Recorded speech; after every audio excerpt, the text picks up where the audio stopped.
Finding the positives in the negatives. Now I'm guessing this day is going to be one of the difficult days of the week for you. How are you going to tackle that? So for me, here's what's difficult for me today. I have got a 1-hour massage this afternoon. This is not good. So I have taken some drugs beforehand. The problem with that is my drugs really upset my stomach and I have to have a full meal before I eat them. So I have had to have a meal even though I didn't want it, and stuff that I don't usually have in order to make sure the drugs settle my stomach is settled when I take the drugs. So I've had to eat a banana. Actually my first of the week. There's my triumph. I had cheese on my toast.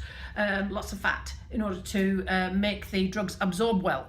So that's the problem for me today. But also, it's the first time I've had cheese and the first time I've had bananas this week. So find a triumph, find a positive in the negative. What's your positive in your negative? And then the last thing, you need to forgive yourself every now and again. So I've had quite a good week and I've done something movement-wise every day, except for the day we drove to Dunedin. I have also stuck to all of my rules, except for this after 7 p.m. I'm really struggling with that one. I might need to revise. However, the rest has been really good.